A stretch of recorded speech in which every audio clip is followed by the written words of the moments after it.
Today, obviously, we have the CleanSpark earnings that we're all in anticipation for, waiting in anticipation for. Just to review really quickly, as more and more people come in here, you see all this scaffolding set up behind me. People are working on the lake house where I'm at right now, but it shouldn't be a worry. I think I have a good enough microphone that it won't pick that stuff up. But if you do hear weird noises, whatever, we're just going to have to work with it. I will mute my microphone, of course, when the actual earnings call starts. So, yeah. What's up, everybody? I see Caddy is in here. I see Lukujan. I've never known how to say your name. I apologize, but Lukujan. Welcome, you guys. What's up, everybody? Make sure you say what's up in the chat for me. I like seeing everybody's names in here. Sven is in here. What's going on, Sven? Caddy said, let's hope whatever bounce we have from expected great earnings holds. Yeah, man, that's the thing about this market. You never know. This market's a little rough with everything. You know, companies will report great earnings, and then it's just it goes all for nothing, basically. Sven says, good luck. Hope you've read my comment about AVPT as well. Yeah, I did see your comment. I did see your comment on StockTwits. I'll take a look at that. Philip's in here. What's going on, Philip? Renoyer is in here. Woo, let's go. Jacob, what's up, Jacob? Philip's in here. Rob's in here. Miguel's in here. Miguel says, I'm here just in a meeting until the conference call. Sweet. Zero Views says, markets are scary now. Yeah, absolutely. Cornelius is here. Mark is here. Wow. So many of you guys popping in here already. This is exciting stuff. As far as I'm aware, the earnings report will come out immediately after hours, followed by the conference call, starting at 3:30 or like half hour after market close. I know time zones are different for everybody. But let's go ahead. I know the markets are closing right now. Let's go ahead and see how CleanSpark decided to close the day. Today was definitely an up and down day. Oh, I need to fix that. Hold up. Okay, there we go. Now you can see it. Definitely a weird day in the markets, you know, kind of up and down, left and right. And it looks like CleanSpark decided to finish green for us, which is, I don't know what to say. I mean, it was pretty flat, up 1%. Obviously, it's better usually if you're red going into earnings after hours because the markets are anticipating less good results, I guess you could say, if the stock is red going into earnings after hours. But, you know, this will work. Green day. It's nice to see green, I have to say. What about you guys? Are you guys excited to see green? Because, God, this market has absolutely destroyed everybody. Jimmy's here. What's going on, Jimmy? Joelle's here. Suzanne, I've missed you. What's going on, Suzanne? Let's see. Jacob asked what stocks I've been buying. I've been buying more CleanSpark, Lifecycle, PayPal. This next paycheck I get, I'm going to buy some Google stock. Gosh, there's just so much that's on my list. Like Unity Software even is interesting me lately. There's a lot on my list. Chad's in here. What's going on, Chad? My girlfriend Bailey's here. She says I'm handsome. Guess that's a good thing if at least one person thinks I'm handsome, but it's my girlfriend, right? Oh yeah, and Alicio, good point. Alicio says we have SFT earnings as well. So I'm going to cover, I know this is a CleanSpark live stream, but I know a lot of you guys that are invested in CleanSpark are probably also invested in Shift Technologies, or at least you've heard of them, and their earnings would interest you somewhat. So we will briefly cover Shift's earnings as well. I highly recommend everybody get their notepads out. I got mine. A few things I want to hear from CleanSpark in their earnings call. I want them to discuss CoinMint and the New York bill that is basically, in a way, banning new Bitcoin mining unless it's with like 100% renewable energy. I want them to talk about how that affects their partnership with CoinMint and how they're managing that risk and things like that. I'm actually curious to see if they'll mention a share repurchase program or not. So that's another thing on my list that I kind of want to hear them talk about. Even if they're not going to implement it, I just want to hear their updated thoughts on it. And of course, I want to hear most importantly what their plans are to fund their growth. You know, they have all the infrastructure they need now with the recent partnership with Lancium, but we're lacking the miners to fill up that infrastructure and power capacity. So I want to hear from them what levers they're looking at pulling. Are they going to take out more debt? When exactly are they going to choose to dilute shareholders again? Everything like that. Also, analysts right now estimate like positive 30 cents EPS for the quarter and $42.5 million in revenue. I honestly don't think the analyst projections really mean a whole lot. One, because we only have 2 analysts covering the stock, but 2, simply because the price of Bitcoin is so volatile that it really doesn't matter. It's ever changing. Like when the analysts put out their estimations for this quarter, the price of Bitcoin was much higher than it is now. So I do think the company CleanSpark is going to report positive earnings, just because they do sell their Bitcoin. They're going to avoid some of the impairment charge, because you have to write down an impairment charge on the Bitcoin that you hold. And if they've been selling their Bitcoin, then the impairment charge is going to be much less. PG says, I feel like it's going to take a while for this market to turn around. It definitely could. I think tomorrow's catalyst, the CPI data, is going to be a really, really key catalyst. If inflation shows that it is peaking or leveling off, I think that's going to be massive for the markets, very bullish. But we'll keep an eye on it. If the CPI data isn't a bullish catalyst, I don't know what will be. I think regardless of what happens, we're going to have a very choppy summer, maybe a choppy rest of the year. I don't think it's going to be easy. JJ says he expects $45 million in revenue. Definitely could be. Andrew says you're obviously bullish long-term on Bitcoin. What's your take on other crypto? Honestly, Andrew, great question. I have not done enough research on other cryptos to really give you a fair answer for that. So I'm not going to act like I know what I'm talking about. Simply put, I'll do more research in the future, come back again sometime and ask me again, and maybe I'll have a better answer for you. The cat is in here. It says, good evening, lads. What's going on? Suzanne says, I just can't watch lately. My eyes can't handle the color red. I'm fine, though, and watching from the sideline. Thank you for going live today. Absolutely. This is such a blessing, the market dip. We're all going to be laughing at this horrible market here sooner than later. I have no doubt about it. Lewis says, what are my predictions? Like I said, I think they will report positive earnings and maybe a slight revenue beat. Honestly, the question mark is like the energy business. Like they've talked a lot about shutting that energy business down, or like I shouldn't say shutting it down, but like they've talked about divesting of that business. And if they've chosen to do that, obviously we're going to get an update of some sort on the energy business, I guess is what I'm trying to say. It's kind of a question mark how much revenue they brought in via the energy business this quarter, because the energy business in general is, there's a lot of question marks surrounding it. Before the conference call starts, if you guys are new here or returning and not yet subscribed, please subscribe below. I love seeing all the new names in the chat, new names in the subscription box. I love all of that. So please take the time to subscribe if you haven't yet. Also, I did reopen the special. $1 per month to get into my membership. Go to my Patreon link and you can join. That'll be today only, then I'm going to get rid of it again. But I just wanted to provide that opportunity for you guys. Jacob says, earnings are out. Okay, let's see what we have here. Let's try and refresh the investor relations page. I know it's probably really bogged down from a lot of traffic right now. Okay, I don't see it on their official website yet. Let's go to, sometimes StockTwits actually has the earnings before everybody else does. Okay, let's go here. Let's see if we can get a link. Yep, here they are. Okay, 8K is out. Okay, let's go to, I don't know which one to click on. Let's go news filter. Usually they're okay. Okay. Okay, there's the link to the press release. Once this loads, I will go through it for us. Okay, this is in reader mode. Hope you guys don't mind, but I'll go through this very quickly. So, CleanSpark, a sustainable Bitcoin mining, yada, yada, yada, reported earnings for March 31st.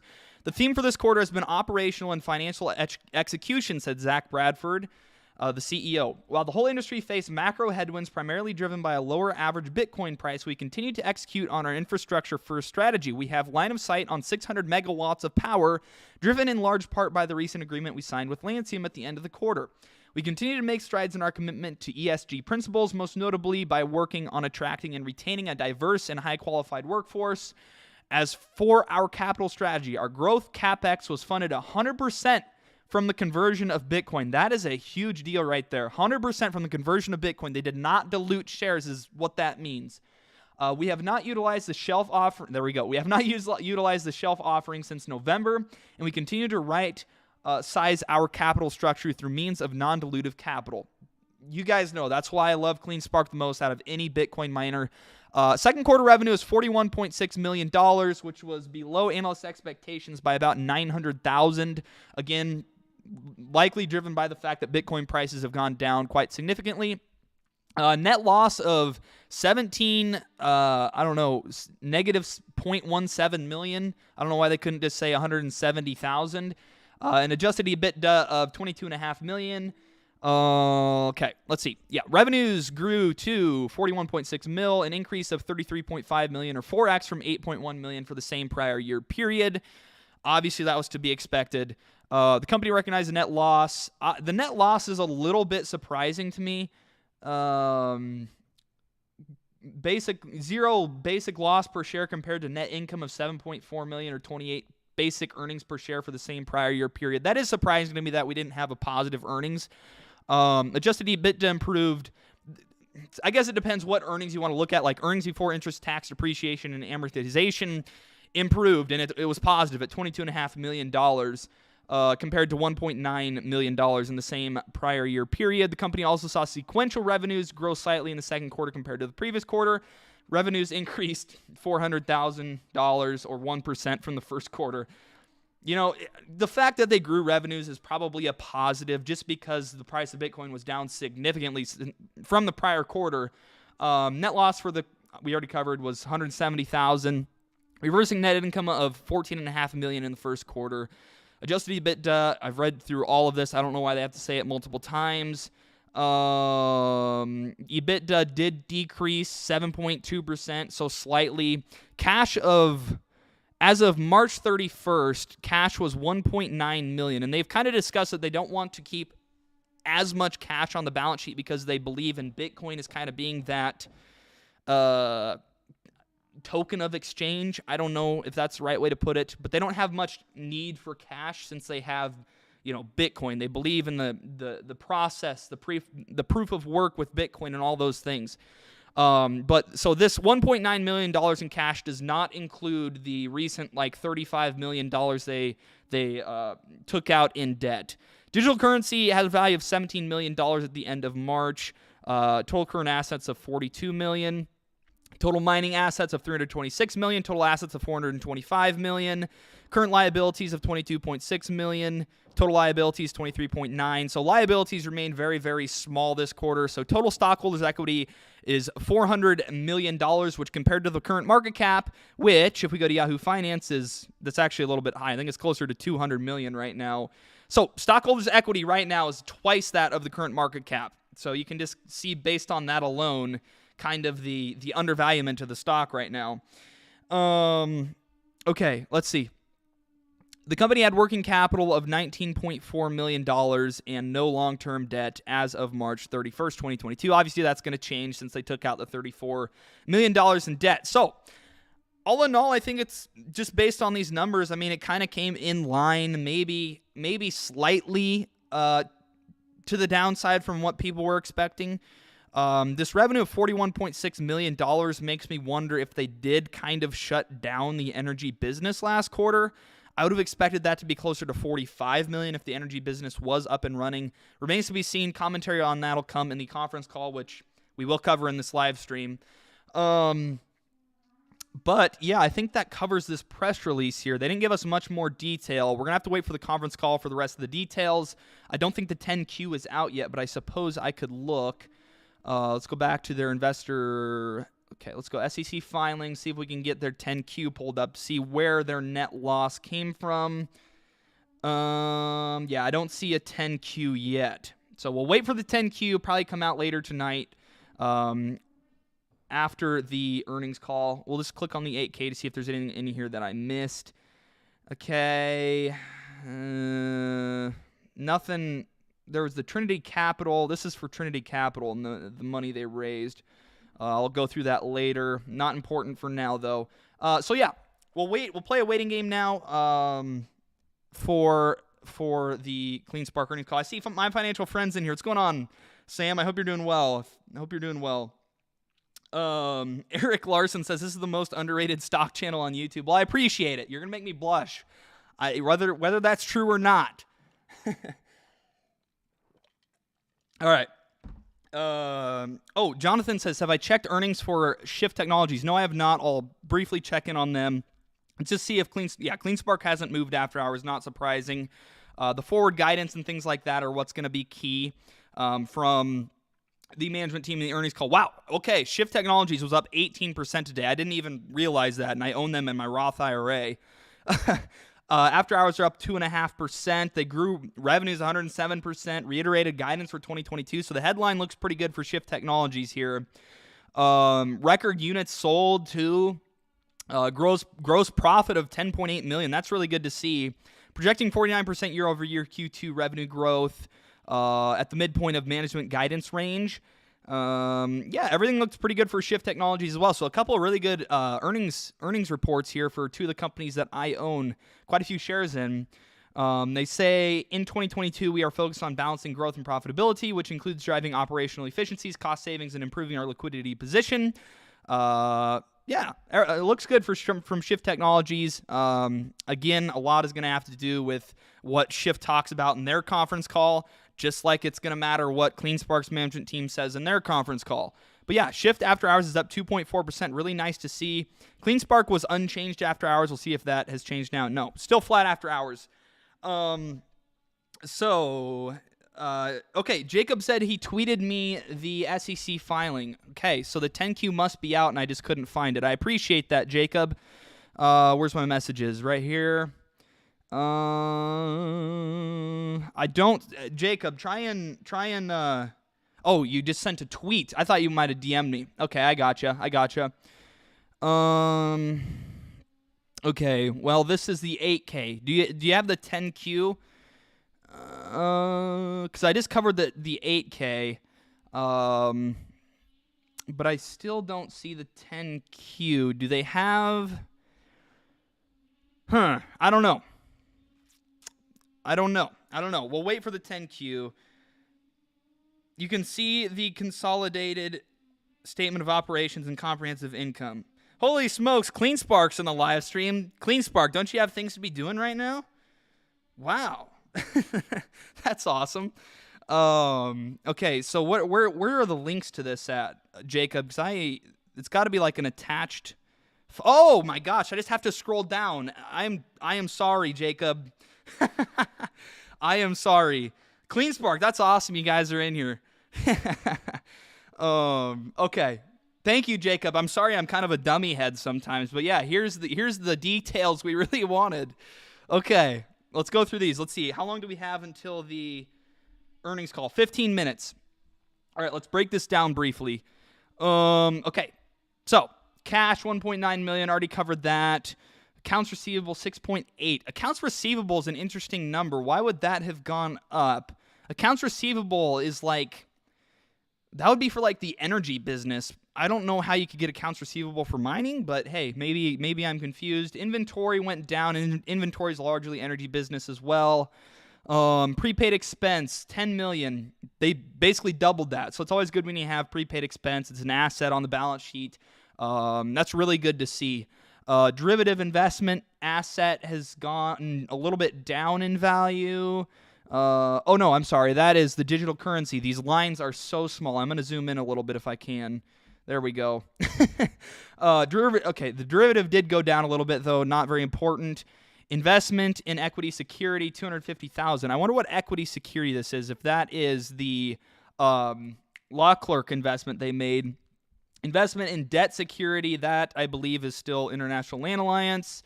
Property, plant, and equipment has doubled since September of 2021. Again, pretty good to see. Any other important notes here? Deposits on mining equipment, $69 million. So this deposits on mining equipment basically decreases and becomes, let's see, it becomes, where's that line item at? Come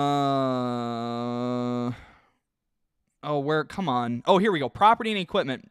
So as like they take delivery of their mining rigs, it'll come out of this account, the deposits on mining equipment account, and go into the property and equipment. Just a side note, if you guys didn't understand that.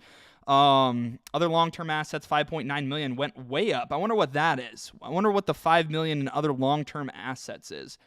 Goodwill remained the same. Didn't make any acquisitions or anything like that. Accounts payable went up about 14 million. So total current liabilities went up 12 million. Acquisition liability went away. Contingent consideration went away. Dividends payable of 335,439. I wonder what that means. I wonder if that's like the dividends they pay to their preferred stockholders, which are like Zachary Bradford and Matthew Schultz. I don't know. Maybe we'll get some color on that. Dividends payable, though, that is a new line item that I don't recall seeing. Stockholders' equity, yeah, they have not diluted since last quarterly report. 41.291 million shares outstanding still. Really good to see. And yeah, here are those preferred stock shares that I was talking about that the management team holds, basically to prevent a hostile takeover. Accumulated comprehensive income, 41.2. Accumulated deficit of 124 million. It's good to see that accumulated deficit going down. Means the company's headed in the right direction. Total stockholders' equity. This is just insane. 400 million. Like, are you serious? CleanSpark's market cap, I just covered this, is like 200 million right now. That number, 236 million, is actually a little bit high. So the stockholders' equity is like 2 times that of the current market cap. Crazy. Okay. Here's revenues.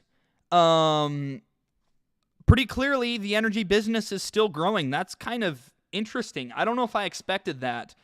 Energy business is growing pretty dang fast.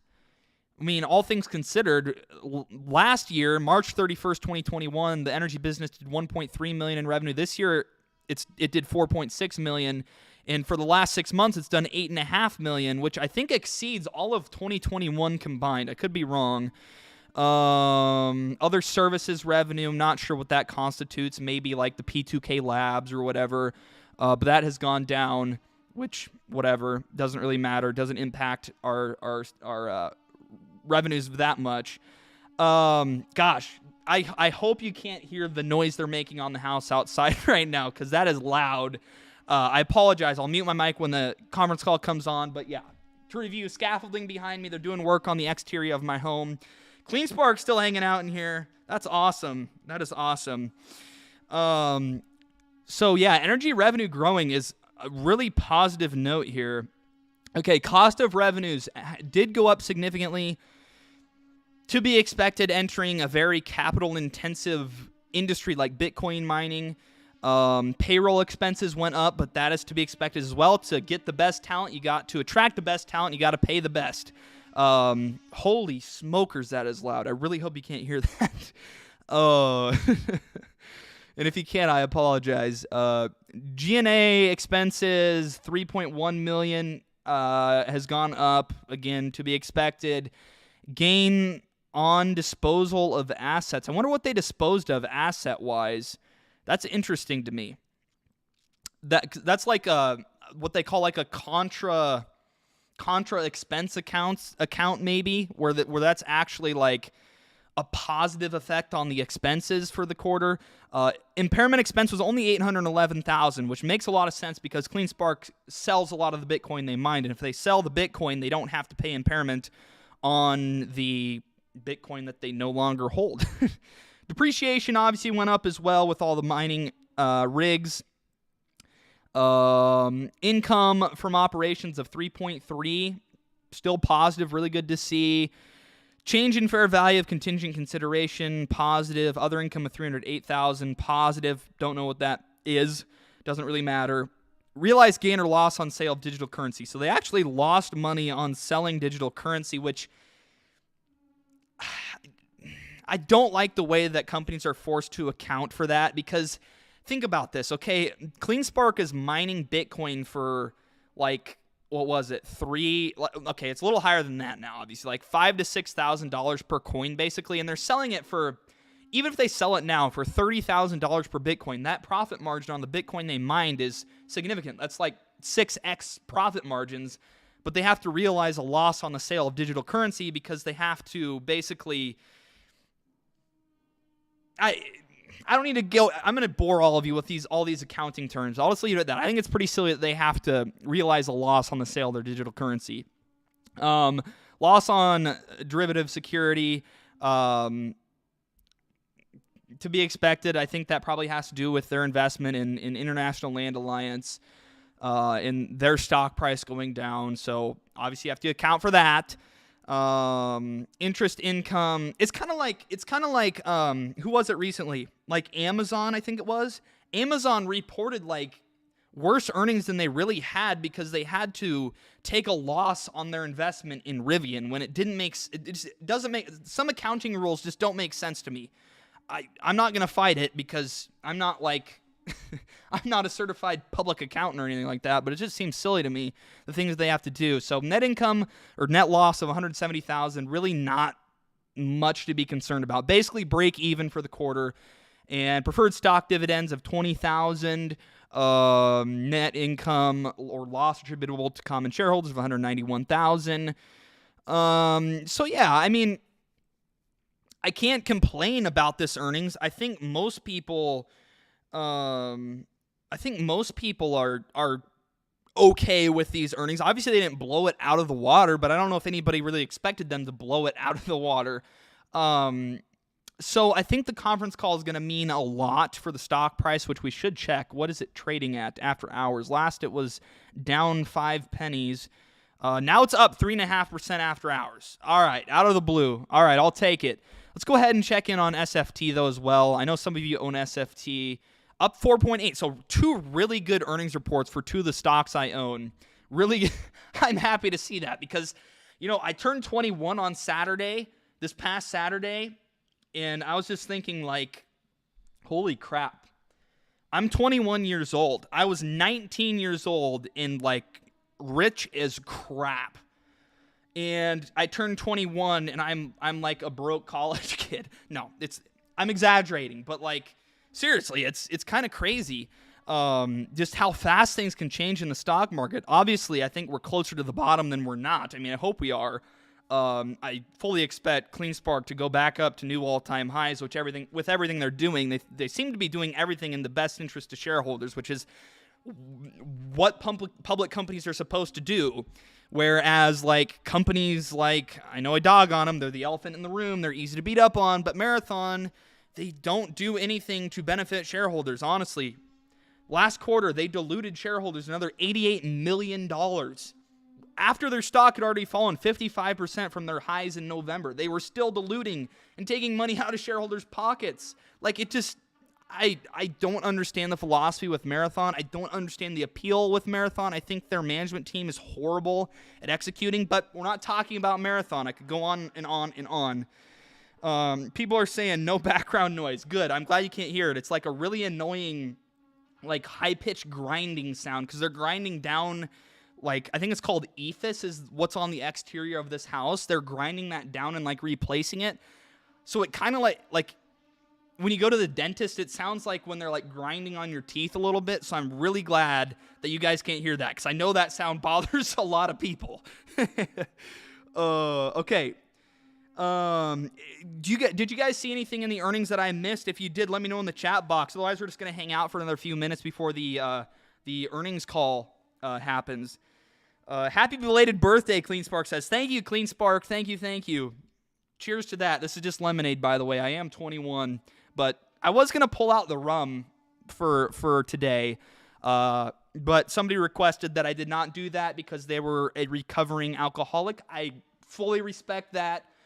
If you're watching the stream right now, more kudos to you, more power to you. I believe in you. You got this, but I'm going to stay away from the alcohol for your sake. I promise you. I'm just drinking lemonade.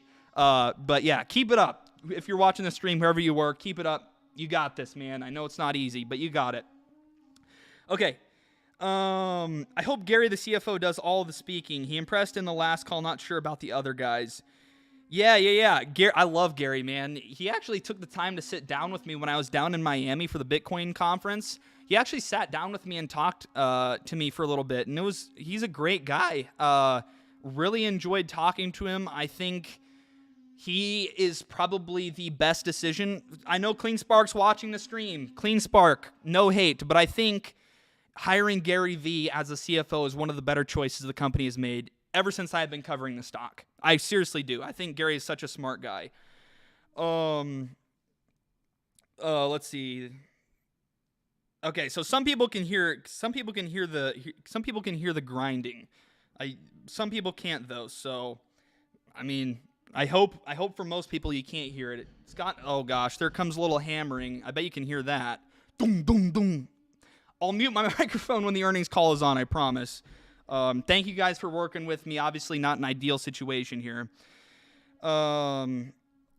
This VN says share buyback. They have way too much CapEx to catch up to.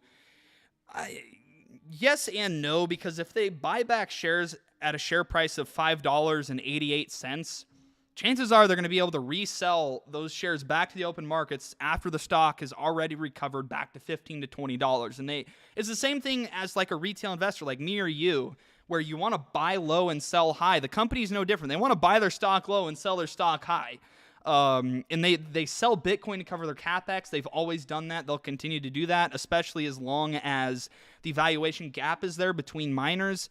And they're going to take out debt if they have to cover CapEx. I would anticipate the debt covering those Bitcoin miner purchases, and all that. Okay. Let's see. What countries are here? Belgium's in here. What's going on? USA, Canada, Coors,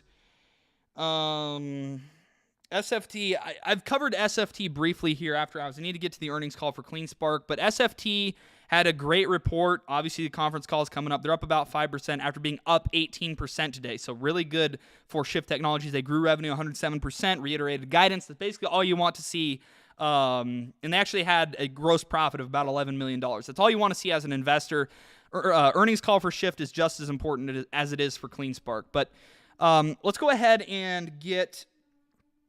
So CleanSpark's down 3% now. It was just up 3%. Now it's down 3%. Weird.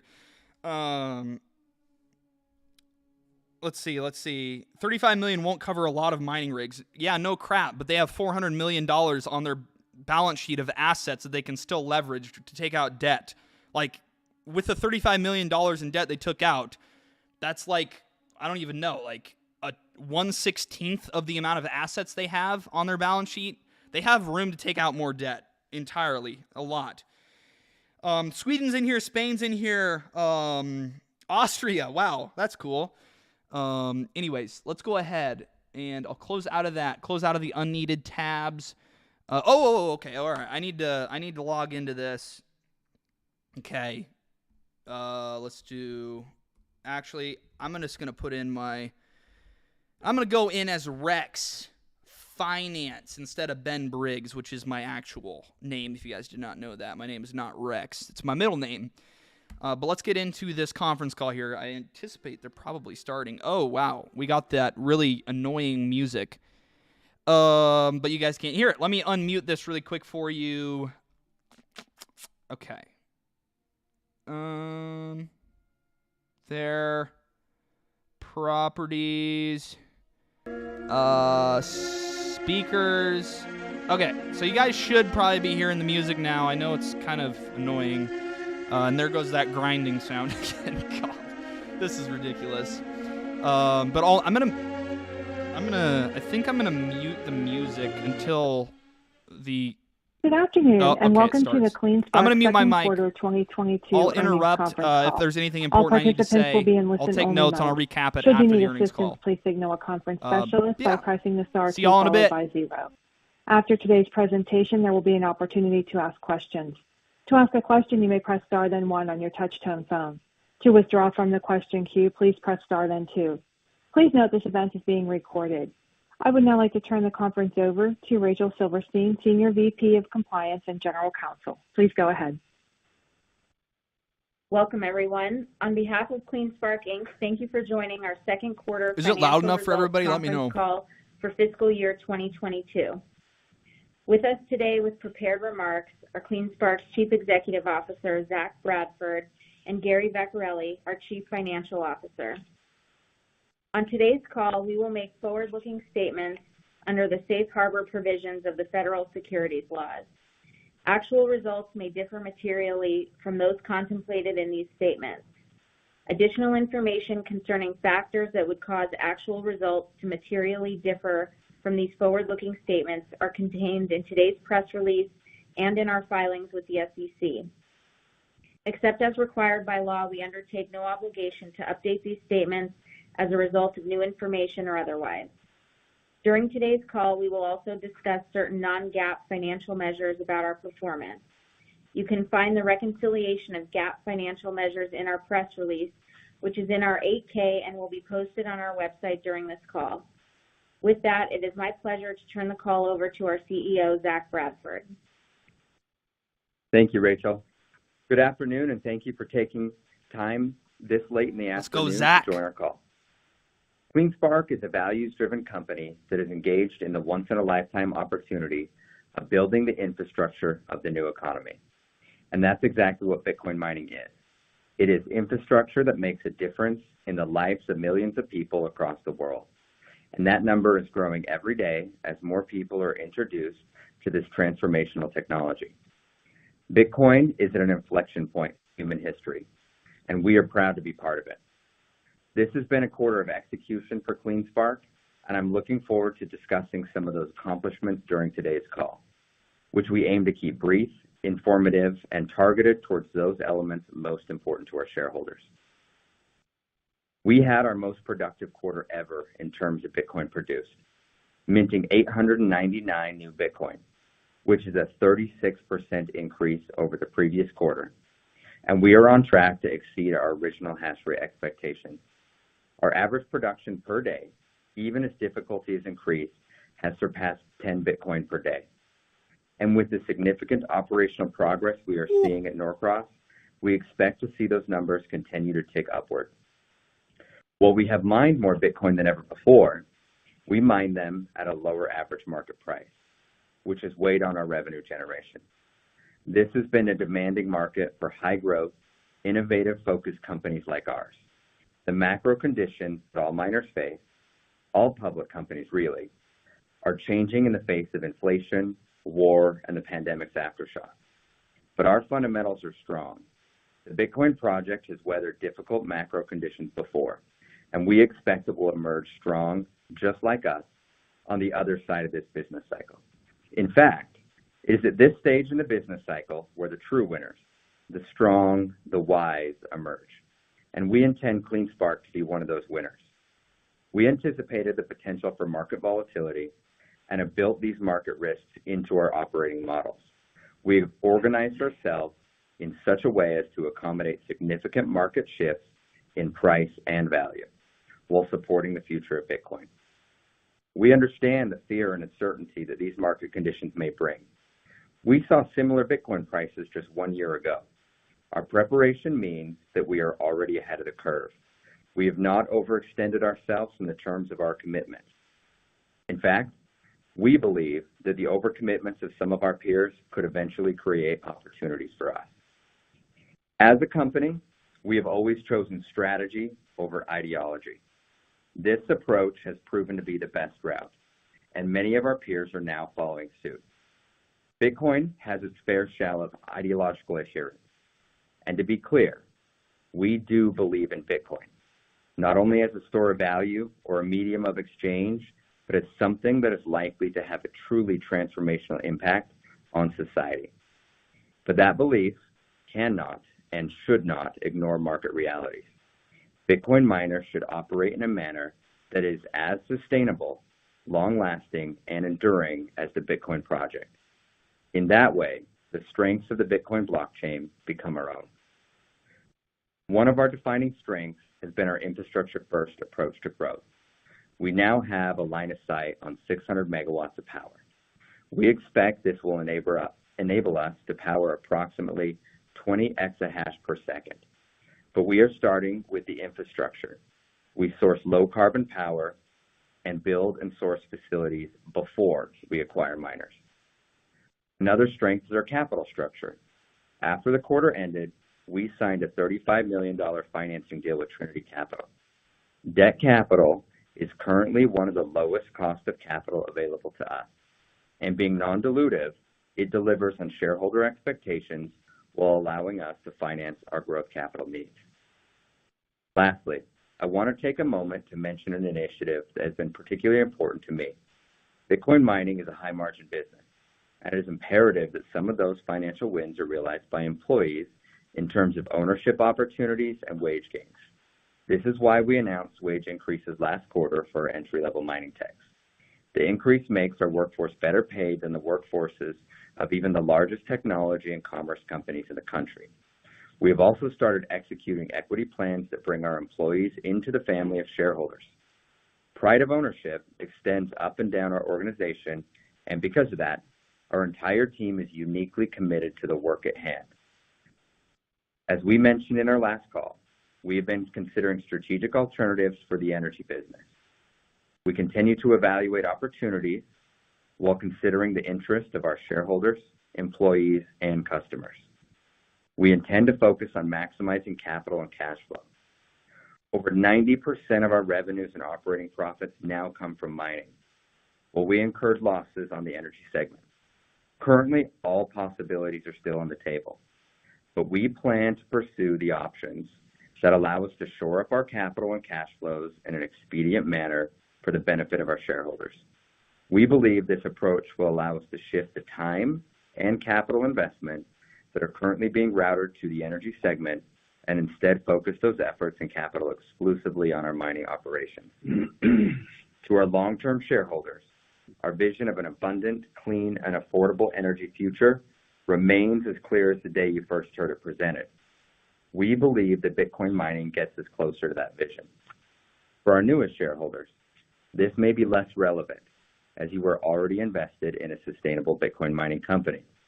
But I wanted still to take a moment to explain this as transparently as possible, the decisions we are making, the decisions that we believe are best for our shareholders, employees, and customers. With that in mind, I'll turn it over to Gary to discuss our financial results.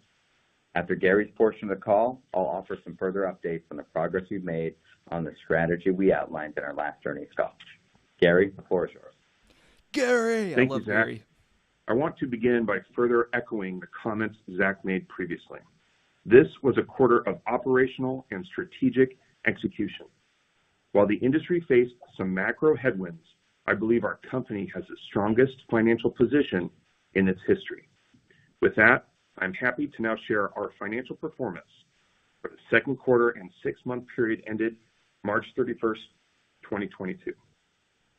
As presented in our Form 10-Q, which will be filed with the SEC today, our total revenues increased exponentially in the second quarter of 2022 versus the same quarter of the prior year. Total revenues for Q2 were $41.6 million compared to $8.1 million, representing an increase of over 4 times.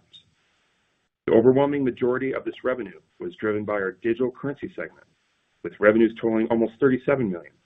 The investments in mining equipment and infrastructure we have made to date have contributed to our growth in these revenues. Our energy segment saw a healthy increase as well, growing to $4.6 million in the second quarter of 2022 from approximately $1.3 million the same period of the prior year. The majority of this growth was due to the acquisition of SolarWatt, which occurred in the second quarter of last year. Total revenues sequentially increased approximately 1% in the second quarter versus the prior first quarter. Revenues from the digital currency mining increased slightly, even as Bitcoin faced pricing pressure. Despite mining more Bitcoins this quarter, the average price of Bitcoin decreased in the second quarter, offsetting the potential for revenue growth. The company did, however, experience revenue growth of approximately $616,000 in its energy segment, representing an increase of almost 16% sequentially between the periods. Looking at gross profit, you will see the increase in revenues between the second quarter this year versus the same quarter last year translated to greater profits, particularly due to the high margins that Bitcoin mining brings. Gross profit in Q2 increased to $29.5 million from $6.6 million in the same period a year ago. When comparing the company's performance to the most recent quarter, gross profit decreased approximately $2.9 million to $29.5 million from approximately $32.4 million, representing a 9% decrease. This sequential decrease was primarily driven by the fact we had more miners in service in the second quarter, thus consuming greater energy and incurring additional direct costs. Naturally, as Bitcoin prices increase and decrease, the company's gross margin will also be affected. As you will note, our gross margins contracted between the two sequential periods, decreasing from 79% in the first quarter to 71% in the second quarter, which is directly attributable to the fluctuations in Bitcoin pricing. It is worth noting that while our gross margins have decreased due to the direct influence of Bitcoin pricing, we have seen no incremental cost of revenue that is concerning. The efficiency of our mining operations continues to improve month by month. We have no concerns about material increases to our cost of revenues in the near term. Moving to the next slide, you will see the operating leverage of our business model continued through the second quarter. For the second quarter 2022, net income turned slightly negative to a loss of $170,000 from net income of $7.4 million the same quarter last year. The large swing compared to last year was primarily driven by unrealized gain on derivative security, which approximated $8.4 million. Sequentially, the company saw a reversal to a slight net loss as well. Net loss of $170,000 reversed net income in the preceding first quarter of approximately $14.5 million. This decrease was primarily driven by lower Bitcoin prices in the second quarter. The company realized a loss of approximately $2.8 million on sale of Bitcoin in the second quarter, and this loss is due to the fact that Bitcoin earned in prior periods was recorded at a higher dollar value compared to the time when the company converted Bitcoin to US dollars. It's also worth noting that with the decrease in Bitcoin prices, the impairment expense was also lower in the current period, decreasing almost 90% from $6.2 million in the first quarter to $811,000 in the second quarter. Now, adjusted EBITDA is a non-GAAP metric, which management uses to determine the cash flow produced from operations. A reconciliation of adjusted EBITDA to net income can be found in our earnings release and Form 8-K. You will see the theme of profitability continued as adjusted EBITDA was $22.5 million for Q2, an increase of more than 10 times over the second quarter from last year, which was approximately $1.9 million. Sequentially, the company saw adjusted EBITDA decrease slightly by approximately $1.8 million from Q1 to Q2. Again, the primary factors which contributed to the decrease in sequential adjusted EBITDA were lower average Bitcoin prices and higher costs of revenue associated with producing a greater number of coins. I'd like to make a few final comments regarding our second quarter operating expenses when compared to the first quarter. Payroll expenses saw an increase of approximately 19% in Q2 compared to Q1, accounting for a $1.7 million difference. The company made efforts in the second quarter to reduce the cash burn in the energy segment, and most of this difference is related to severance paid for reduction in force in the energy segment employees and prior executives. Additionally, we saw increases in general administrative expenses of $1.3 million, which primarily relate to stock-based compensation. This increase was directly driven by a full quarter of stock-based grants, as well as an impact from severance-related stock-based compensation. I'd also like to point out, as I did on the last call, that we remain subject to various accounting rules surrounding the valuation of stock-based comp. A significant portion of this non-cash expense relates to stock compensation, which either has strike prices significantly out of the money or represents market or performance-based awards, which have yet to be achieved. We are currently analyzing the financial reporting impact of our stock-based compensation plan as we look to align this non-cash expense with the economic realities of the instruments.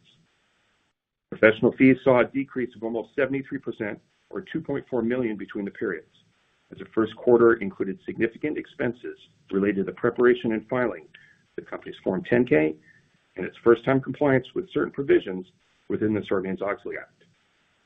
When you combine professional fees, payroll expenses, and G&A expense, these indirect cash expenses only increased a combined 3.8%, or $540,000 between the periods. Much of that increase is taken into consideration in adjustments to EBITDA as one-time expenses. We do not believe that the trajectory of the indirect costs will continue into future quarters, as our business model does not require proportionate increases in indirect costs or overhead to support greater revenues. Management continues to use the adjusted EBITDA metric to evaluate its operations, and we expect adjusted EBITDA margins to remain high so as long as Bitcoin prices cooperate. Turning to our balance sheet, we had approximately $1.9 million of cash on hand at March 31st. Additionally, we own 420 Bitcoin with a book value over $17 million, bringing the company's total liquidity to approximately $19 million.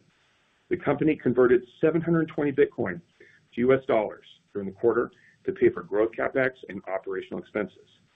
As stated on the prior call, we expect to maintain minimal cash amounts on hand. With respect to liquidity, we continue to see Bitcoin as a store of value. We have not purchased any Bitcoin with proceeds from the recently executed Trinity financing. We use those proceeds strictly for growth capital over the next few months, and the majority of the cash we received at closing still remains in our bank account. I feel this is important to note today, particularly given the slide in Bitcoin price over the last several weeks. On a final note, I want to turn your attention to our machine commitments as of March 31st. We have remaining commitments for almost 13,000 additional state-of-the-art Bitminer S19 series machines, which will add 1.3 exahash per second to our total hash rate. On these commitments, we have already funded deposits of almost $67 million, which will be applied to future deliveries. And I want to point out that this $67 million is already paid for using proceeds previously raised through conversion of Bitcoin and issuance of equity in 2021. The remaining cash commitment for the deliveries is approximately $20 million, for which we will be using proceeds from the recent Trinity financing. We expect to take delivery monthly through October of this year. As Zach discussed in our last earnings call, we expect favorable price pressure on the cost per terahash due to supply chain issues being resolved, additional competition in the space, as well as macroeconomic conditions. While these current commitments will allow us to exceed 4 exahash per second, we are diligently working on securing the necessary number of miners to see through the Lancium agreement. Additionally, we are actively looking to obtain the capital required for the Lancium expansion with debt as our first option. We have been transparent about our capital strategy and expect to apply what we refer to as smart leverage to our balance sheet, while utilizing the other levers of converting Bitcoin and only if necessary, using equity. We believe we have a very strong balance sheet and have prioritized the efficient utilization of our assets. This means we do not expect miners to be sitting idle for long periods, nor do we want to over-leverage our balance sheet with capital that is not put to work. Zach, back to you. Thanks, Gary. Before transitioning to the Q&A portion of today's call, I will briefly touch on our operational strategy. As I mentioned at the beginning of this call, we have put strategy over ideology, which has placed us in an enviable position to navigate current market volatility. Allow me to reiterate our capital, infrastructure, and ESG strategies. We've adopted a capital strategy that yields operational excellence and is rooted in the realities of our business.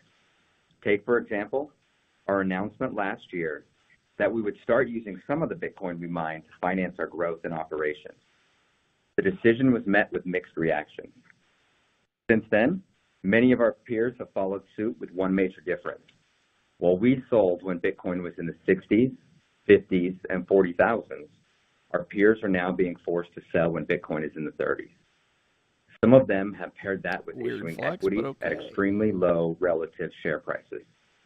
We continue to execute a hodling strategy, the imperative word being strategy. We intend to hold Bitcoin and grow our Bitcoin reserves over the coming quarters, but we won't blindly accumulate Bitcoin at the cost of diluting our shareholders and take. Our infrastructure strategy is another example of how we are making calculated choices that benefit us now and in the future. We put infrastructure first by securing power and facilities before securing machines, which is what we've done with Lancium. As we predicted in Q1, ASIC cost per terahash has gone down as machines with nowhere to be plugged in have begun to enter the market.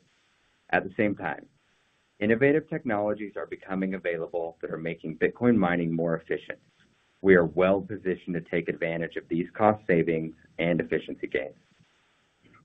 Speaking of Lancium, I'd like to take a moment to discuss why we chose them as a partner. Like Lancium, we share the belief that Bitcoin mining is essential for transitioning the U.S. economy away from fossil fuels.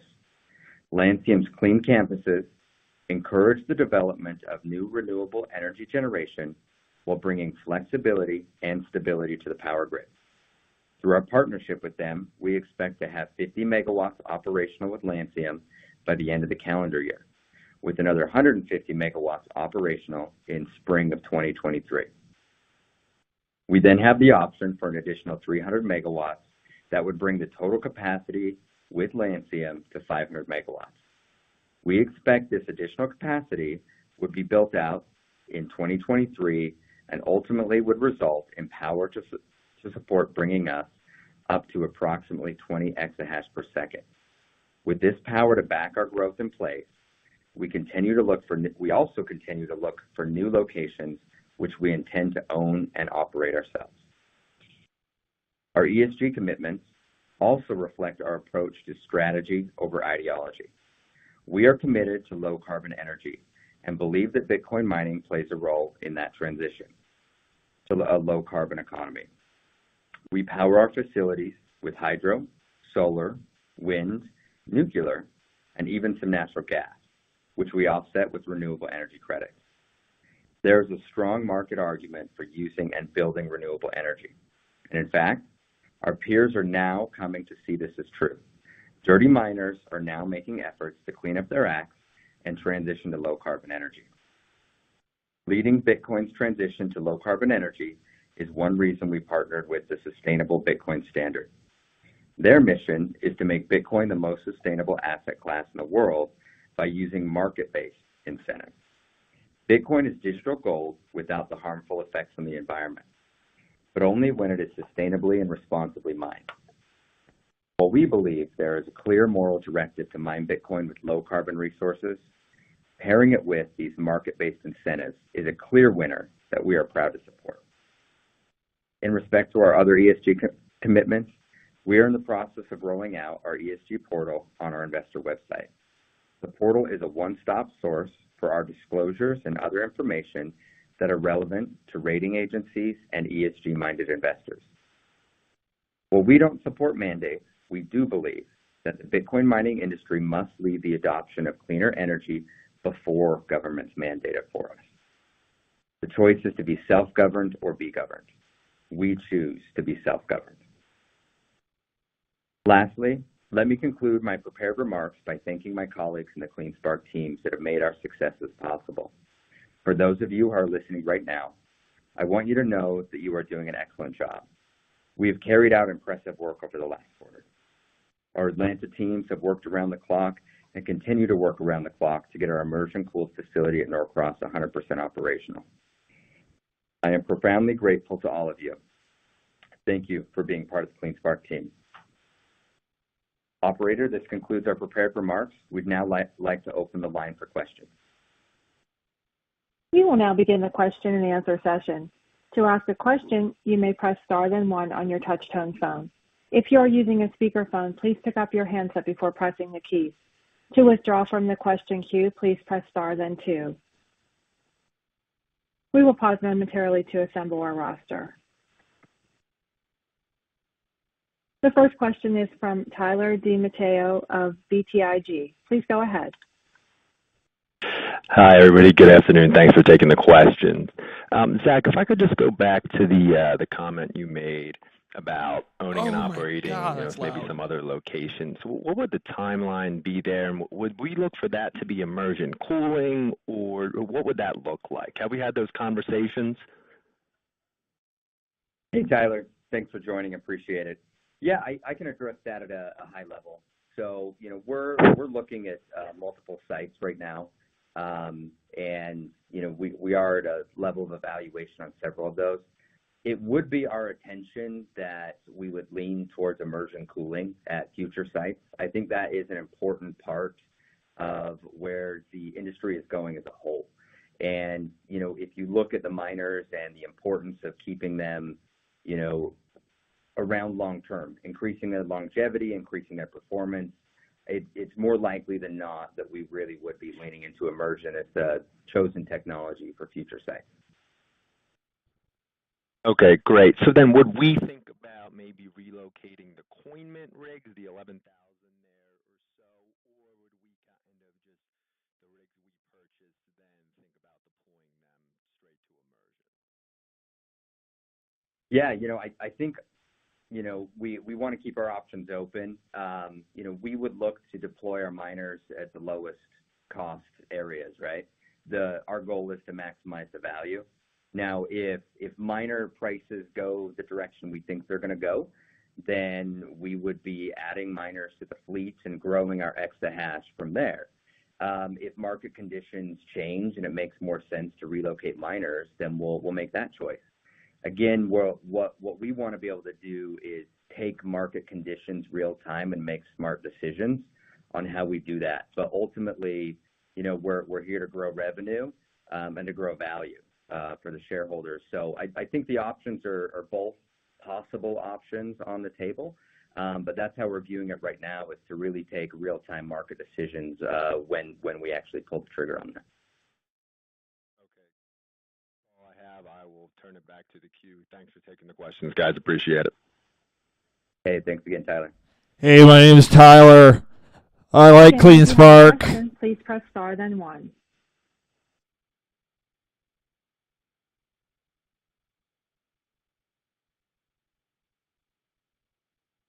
There are no other questions at this time. This concludes our question and answer session. I would like to turn the conference back over to Rachel Silverstein for closing remarks. Before we end today's earnings call, I would like to remind everyone that this call will be available for replay later today. Please refer to today's press release for dial-in and replay instructions available via the 8K or the company's website. Thank you for joining. The conference has now concluded. Thank you for attending today's presentation. You may now disconnect. All right. I guess that does it. I apologize for the I can't say that word on YouTube. You know what I'm talking about. Tyler, he liked his microphone, his phone. Yeah, I mean, nothing really groundbreaking in that earnings call, and I was kind of seeing some of your comments and questions in the chat box, and I don't know which ones I should answer and which ones I shouldn't, because I know some of it is just trolling going on. But I'll do my best. Right now, CleanSpark's up 1.4% after hours, so pretty much unchanged. And I'll take that. I mean, I've gotten accustomed to being down 10%. Yeah. The Wanderer said that was so loud it hurt my feelings. Okay, let me go through the notes that I took, and then you guys can leave your comments in the chat box, and I'll answer your comments after I go through the notes that I took. Zach, at the beginning of the call, said that the company was over 10 Bitcoin per day, despite the difficulty increasing, which is kind of crazy. Obviously, the next difficulty adjustment I don't think has taken place, but we can see difficulty is going to go up another 5%, and that's when Bitcoin prices are at lows right around $30,000. So it's really a tough time to be a Bitcoin mining company. But the fact they're still mining over 10 Bitcoin a day despite the difficulty adjustments, kind of crazy. This 4.85% adjustment will take place in 3 hours. Obviously, that'll hamper their production a little bit. But he did make an interesting note that the other peers in the Bitcoin mining space are starting to sell their Bitcoin, and it was kind of an odd flex. I mean, he was like, CleanSpark's been selling Bitcoin in the 60,000, 50,000, and 40,000 level, and now all these other miners are forced to sell in the 30,000 level. Yes, true, whatever. Not a big fan of calling out the other companies as much, but just me. But it is true. I think CleanSpark's had the right strategy since day one. And I think just the fact that the other players in the industry are following suit speaks for itself. I didn't really think they needed to make that comment, but, it is interesting. They continue to discuss how they're going to be infrastructure first, which obviously they've secured a lot of infrastructure with the Lancium deal. And the reason that I believe this is the right strategy for any Bitcoin mining company is because let's take Marathon, for example. Again, they're the elephant in the room. They're easy to pick on, but they order so many thousands of miners way ahead of time, they simply don't have the power capacity for. So those miners literally sit in storage. They can get damaged. You have to depreciate them. In some cases, they lose value. Also because newer and better miners come out to the markets. Like a lot of the miners that Marathon was buying last year, they bought at the top of the market when prices for Bitcoin miners were at the top of the market, the most expensive. Ever since then, the value of those miners has gone down significantly, so if they wanted to resell those miners, they've already lost money on that transaction. Whereas if they had the infrastructure first and they could actually deploy those miners, they could actually get them up and working. But since they're sitting in storage, newer, greater, better miners are constantly coming out. Several times per year, there's a better miner that comes out. And Marathon doesn't get to really take advantage of that. And the miners that they have that are less efficient now are worth less on the market. And obviously you want to be the most efficient in this space. They've made it pretty clear that they're going to be getting rid of the energy business. They didn't say it directly, but they definitely hinted at it because they mentioned the energy business lost them money, and if it weren't for the energy business, they likely would have reported a net income. A lot of the growth in the energy business for the revenue side came from the SolarWatt acquisition, which was really good to see. SolarWatt CleanSpark acquired, I don't remember, over a year ago now, I think maybe February of last year. And, or maybe even before that, I can't remember, but it's nice to see revenue starting to come in for SolarWatt finally. The payroll expenses were up for the quarter. They explain this as being severance of personnel from the energy business, which again hints that they're going to be getting rid of the energy business. You have to pay severance packages, especially for key individuals or executives that are closely tied to the energy business. It's just something you have to do. Is pay those severance packages. So that made a lot of sense to me why their payroll went up. They also made it clear that they're going to be using debt for growth capital only. And they have $20.4 million in remaining cash needs, which is going to be covered by the debt that they just took out with Trinity Capital. So that is not money that they have to raise. Right now, they could just not raise any more capital. They could not dilute shareholders. They could not take out any more debt. They could just stop with all the financing right now and finance all of the growth for the rest of the miners that they have to pay for. So that's kind of an interesting note. They also said they're going to finance purchases of miners for the Lancium deal via debt. They won't be using they're not going to be diluting shareholders to do that. They're setting up an ESG portal, basically said self-govern or be governed. And, CleanSpark from day one in the Bitcoin mining industry was self-governing, and it's paying off now when you're seeing regulations start to really come in and crack down.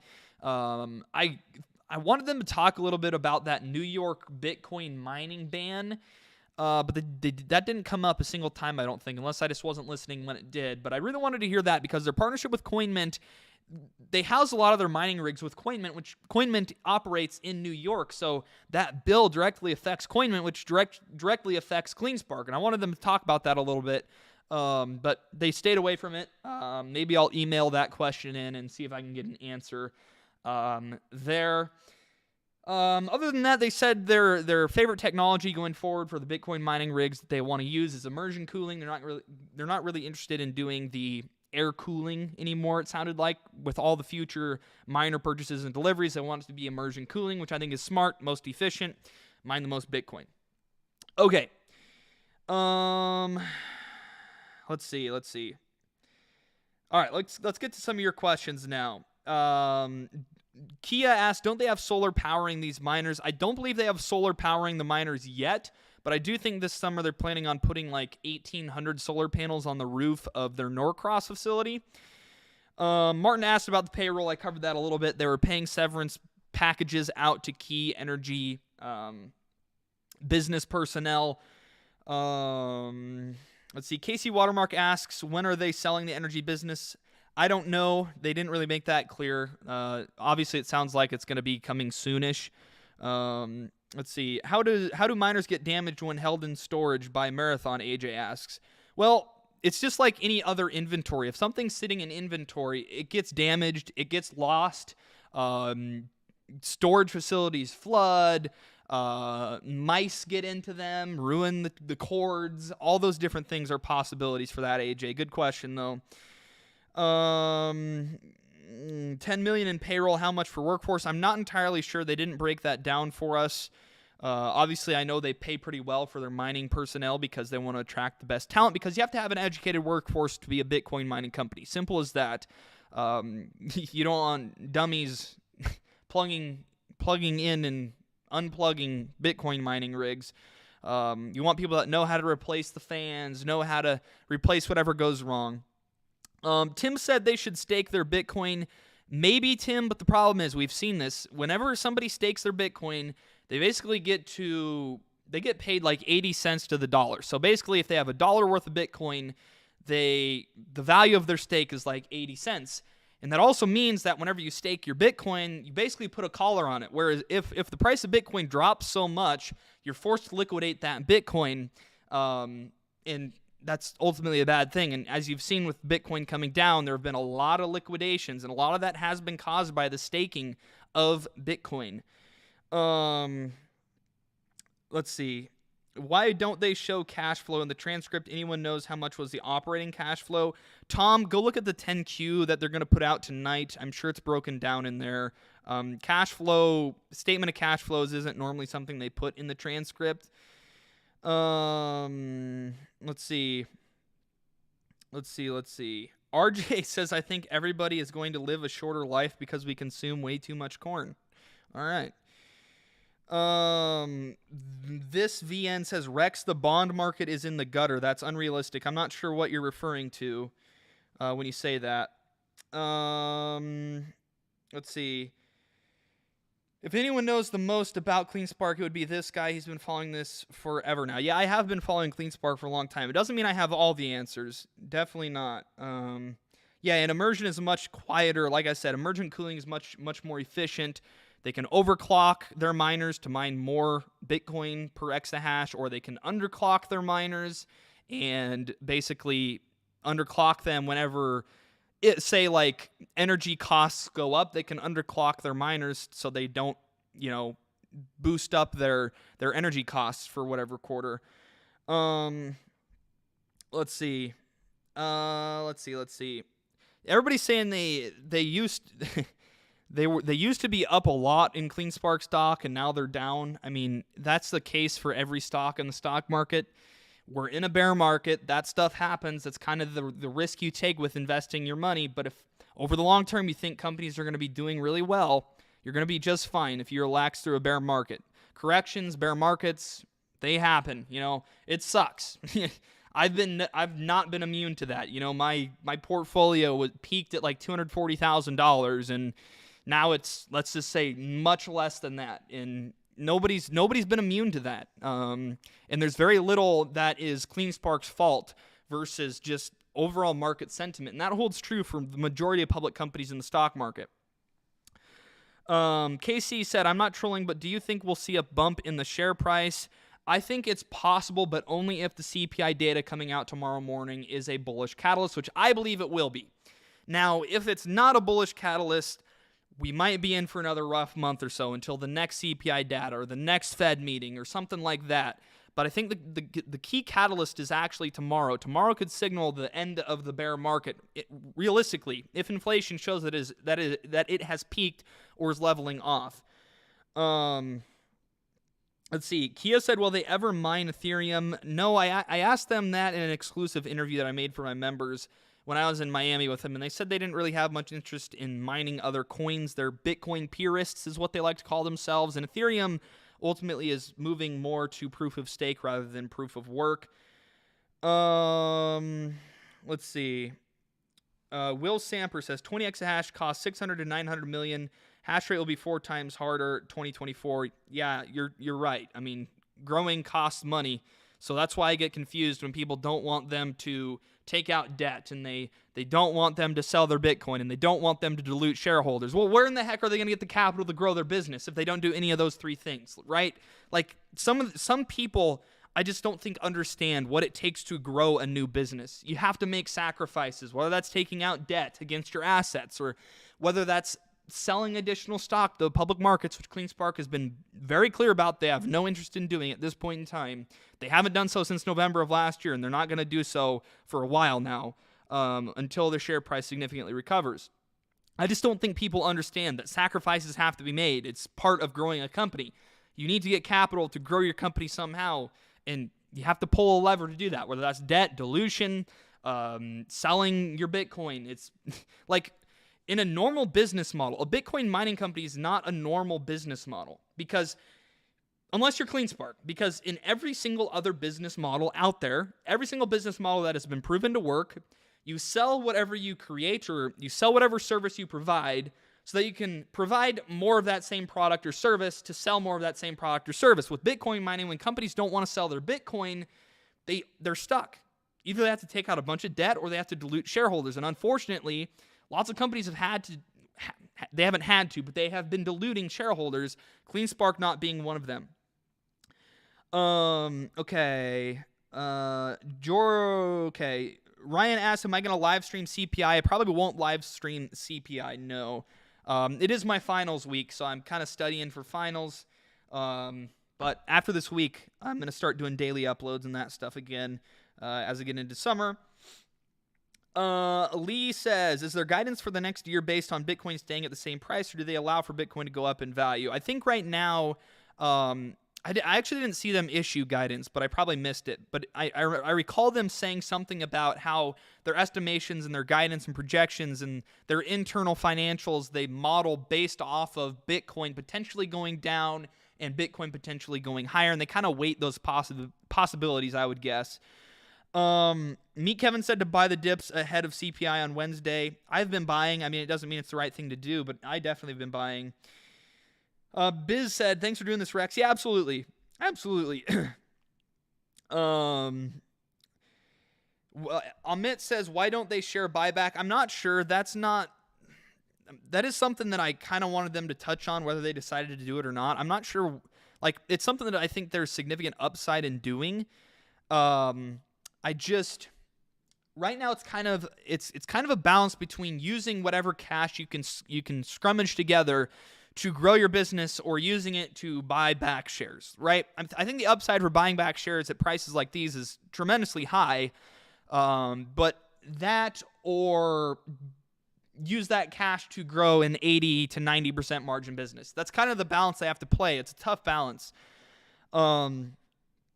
This VN says, growing is nice and all, but not when your margins are being compressed at the same time. Normally when you grow, your margins are compressed. I don't understand the comment, really. Let's see. Regina asks, so what is the actual EPS? The actual EPS was, like, flat, I think, like 0. I'm not sure. I don't have that good a memory, I guess. Let's open this up again so I can pull it up, and I'll let you know. Scroll down. Oh, no, that's their Trinity Capital. Crap. Where is their... Oh, I had it pulled up right here. Okay. Per share, yeah, it was flat. It was 0. Okay. Casey says, thanks for all your hard work. I look forward to your next video. Thank you. Yeah. Any new companies piquing your interest? I mean, not like speculative stuff, but like PayPal I've been buying, Google I want to buy, Unity Software I'm interested in now. Other than that, I've just been adding to CleanSpark, Lifecycle, Shift, PayPal, SG Blocks a little bit. Just those companies that I have the highest conviction in, or like maybe not the highest conviction, but that I see as having the highest upside. I'm taking more risk than I probably should, but I'm young and I can recover if I make a mistake. Let's see. I agree. We need price to go up this year. If price doesn't go to $15, $20, they should postpone 20 exahash. Don't you think? I don't think so, Will, because they can take out $400 million in debt and finance the majority of that Lancium build out. Definitely. Obviously, you would hope that the share price recovers a little bit, but I don't think it's necessary. They have levers they can pull to finance their growth. It's not do or die yet. Baking with Baldy says exactly, gold miners sell their nuggets to grow. Yeah, I mean, that's a great way of putting it. Roni says, I got finals in 2 weeks. Good luck. Thank you, man. Thank you. And good luck on your finals as well. Ryan says, what you do with that 30,000 CleanSpark options play? I made a lot of money on that. I think that's the one I made a lot of money on. And then I put a lot of that profit, like $50K back in. Those options expired worthless. Good news is I got a good capital loss that I can pull forward for many years into the future to hopefully offset my capital gains. Unless I have just a ginormous year of short-term capital gains, that'll pull forward a few years for me, hopefully. I need it to stay right where it is or a little lower or just a few days until I can get another cash infusion and can round out to 1,000 shares. Then I'm set, maybe. Set that at 500 shares. Yeah, no, Nemo, you're doing the right thing, though, man. It's a tough market.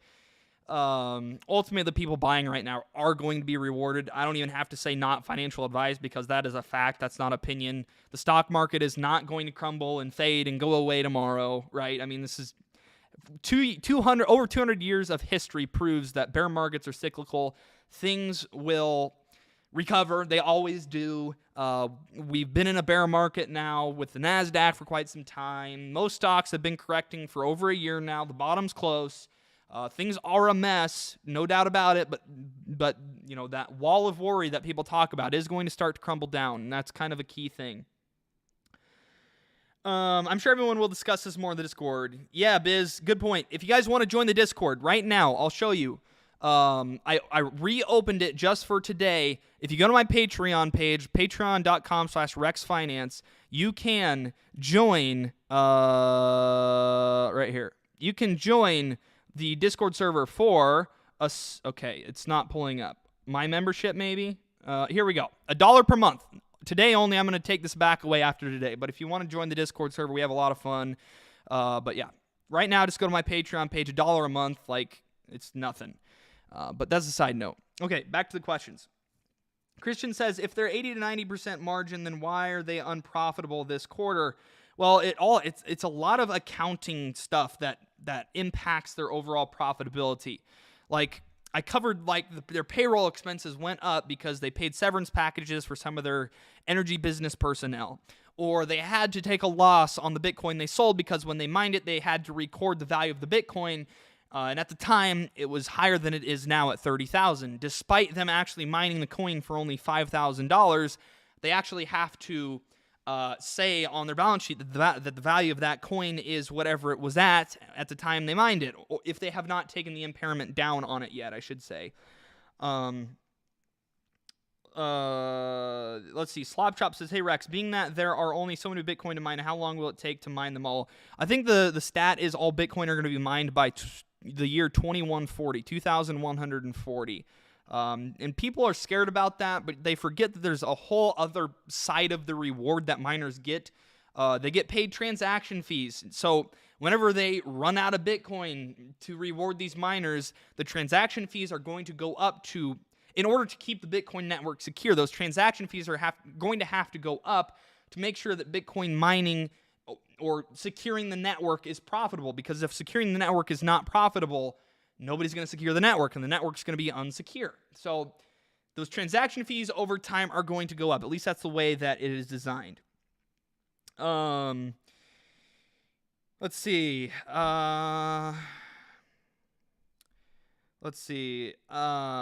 Rex, I'm thinking the companies you hold are younger founder type. Works for me. Yeah, definitely. Other than, like, right now, I honestly have been getting into more well-established companies. Like I said, I've been buying PayPal. I'm going to buy Google when my next paycheck comes in. I'm going to buy that in my Roth IRA. So, like, I see a lot of deals pretty much everywhere in the stock market right now. I could actually pull this up, I think. Let me just go. Let's just do it on Google here. I had a whole sheet that I wrote down, but you can see, like, valuations right now for small caps are almost as low as they were in the March 2020 crash when the global economy literally halted. They are lower than they were in 2011 and 2012 when there were fears about a double-dip recession. And they're a little bit a ways, but they're kind of in the range of where valuations were in the financial crisis. Mid caps, the same, not quite as extreme. Large caps, though, definitely still have a little bit of room to fall, which is why I think the markets could potentially fall just a little bit more. I think large caps have room to fall another 5 to 10% valuation-wise. Now, that doesn't mean that small caps and mid caps can't go up while large cap valuations come down. Just, hindsight, we'll have to look back on it and see what happened. It's very, very interesting time. Kia says, do you like shares in companies that are younger, CEOs and employees? In other words, you feel they are dedicated long-term to their vision? I don't know if that plays as much a part into it as just me wanting to take the extra risk because I am so young. And I can afford to make many, many mistakes if I hit one stock big time, right? Because I'm 21 years old. Everybody makes mistakes investing. The younger you are, the more risk you can take. And generally, the younger companies are the riskier companies and riskier investments. SFT is up 17% today. I'm down 88% on SFT. I mean, yeah, the small caps have been destroyed. You can see how their valuation have just been crushed over the past year. That's nothing that these companies are doing wrong. It's simply just the fact that we've printed so much dang money. The fact that there are so many dollars in existence that aren't backed by anything because we went away from the gold standard. All of these different things are why Bitcoin just makes sense. The value of the US dollar is going to... I'm not going to get into the tangent. Never mind. That's not what we're paying attention to. But I think you guys knew where I was going with that. Will Samper says, using $400 million in debt, will that affect the profits in the short term? Absolutely. Depends what the interest rate on that debt would be, though. But yeah, it would have I shouldn't say negative impact, because if they're mining at high enough margin, they're going to vastly outweigh whatever interest expense they have to service whatever debt they take out. Sam said, bought once, made 100%, didn't sell, went down, bought more, went up, didn't sell, bought more now, it's gone down, should have taken profits, same with many others.